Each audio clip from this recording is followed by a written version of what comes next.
سلام علیکم عزیز. آیت قرآن تلاوت میکنم، حدیث پیغمبر دارد میبینم که گیرم میاد که حاضر آیت قرآن خواندم میگه که در سوره چی میگه که والضحى میگه که فاما اعوذ بالله من الشیطان الرجیم فاما الیتیم فلا تقهر. یتیم رو میگه هیچ وقت به سرش میگه چی نکنی، ستیزه نکنی. این یکته. بعد مظلوم، حدیث پیغمبر دارد اومد که دعای مظلوم به جواب نمیموند. تصور میکنی که کسی که این آیت مرا میریزونه در ماه شریف رمضان یا که بغیر ماه شریف رمضان من مظلوم هستم. مظلوم معنی چی؟ جای کار نمیابم، من مظلوم هستم، من یتیم هستم، پدر مادر ندارم. دعای پدر مادر گفتگی، دعای یتیم، دعای مظلوم به جواب نمیمونه. یا که کسی که دل یتیم میرنجونه، کسی که دل مظلوم میرنجونه، کسی که پدر مادر میرنجونه، این چنین خودش نزد الله تعالی چی میشه؟ دعا کردگی حسابیده میشه.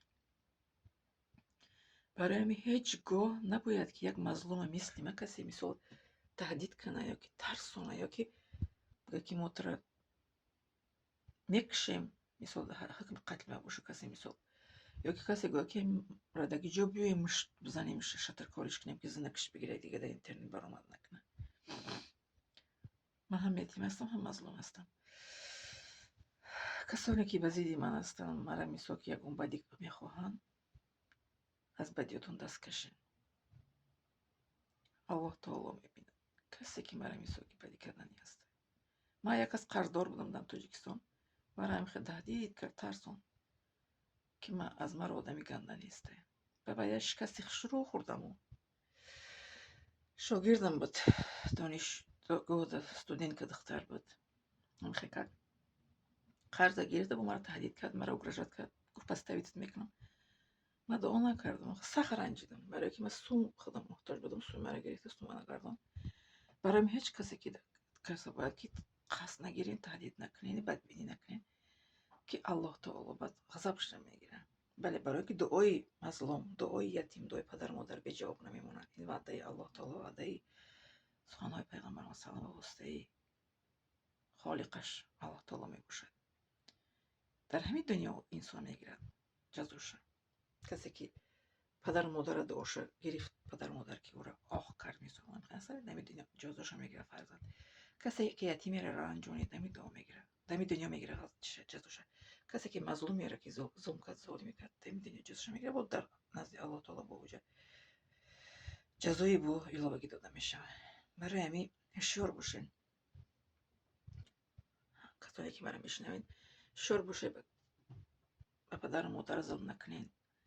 باز زنی که مثل من مثال که مظلوم است و یتیم به پدر مادر است، اینچنین نقشه های چی میگن ظلم و ظالمی را روا نبینین. کسایی که به من تهدید کردن میدونم، من نامشون نمیگیرم. کسایی که مرا میسا که نکشن گفتگن میدونم، نامشون نمیگیرم که بو مرا قهرشون خیزه، بو غضب ده بیان که بریم نیستش کنیم. میدونن که هستن که مرا تهدید کرده استیان. بله، لیکن من که مردم جای و یک شد نمیشم. خسته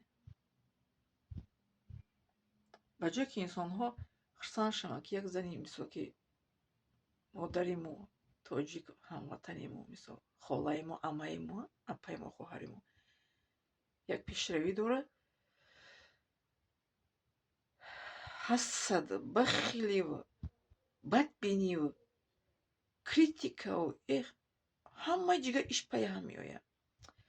با خصوصا کسی که با کسی کار نداره که مثل من، با همون آدم بسیارتر چی میکنن، همون آدم بسیار بدبینی میکنن، با همون آدم چی میکنن، تستر میگن که این بروی اینجا نیست شود. چقدر که مرا در کارخانه هایی که بدم چشم دیدن نداشتن، با در یوتیوب هم خیلی چشم دیدن نمیکرده که پیدا شده. یعنی نه بدیده مرا اختسته، الله تعالی بیده مرا میبینه که بنده و کسی کار نداره و او کار گرفته استیان.